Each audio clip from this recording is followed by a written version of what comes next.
Viral video di media sosial yang menunjukkan penolakan warga Aceh terhadap pengungsi etnis Rohingya dari Myanmar Kamis 16 November 2023. Mereka memilih pergi dari Myanmar karena mendapat perlakuan yang tidak adil selama hidup di negara tersebut.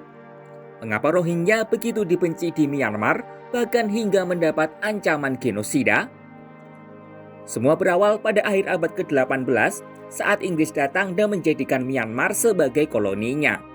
Saat itu, orang-orang India yang juga dijajah oleh Inggris berdatangan ke Myanmar untuk bekerja. Namun, kedatangan mereka terkesan merampas hak-hak orang Myanmar.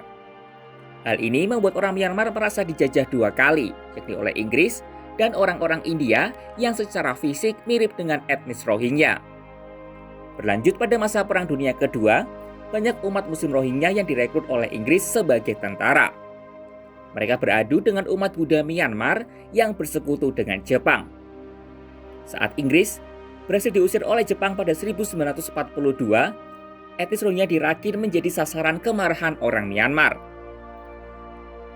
Mereka dianggap sebagai sekutu Inggris, negara yang menjajah Myanmar. Pada 1947, seiring dengan lahirnya konstitusi baru di Myanmar, etnis Rohingya sempat diberi hak hukum dan suara penuh. Namun, kudeta yang dilakukan militer Myanmar pada 1962 berujung pada era baru penindasan terhadap etnis Rohingya. Junta militer melahirkan Undang-Undang tahun 1982 yang membuat etnis Rohingya tidak lagi diakui sebagai kelompok etnis minoritas di Myanmar.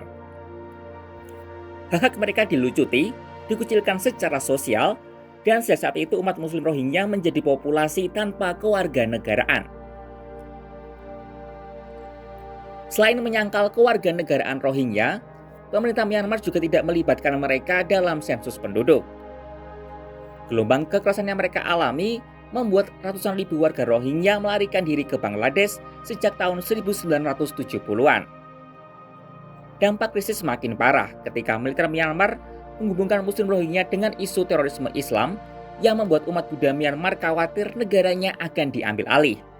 Lebih-lebih, dengan kehadiran kelompok seperti Arakan Rohingya Salvation Army atau ARSA yang kerap melancarkan serangan balik terhadap pasukan keamanan Myanmar.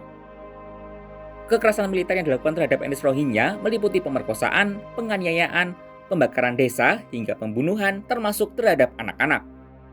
Dalam beberapa tahun terakhir, banyak warga Rohingya melarikan diri ke beberapa negara tetangga seperti Bangladesh dan Indonesia. Saat ini, diperkirakan masih ada 500.000 warga Rohingya yang tinggal di Rakhine, Myanmar.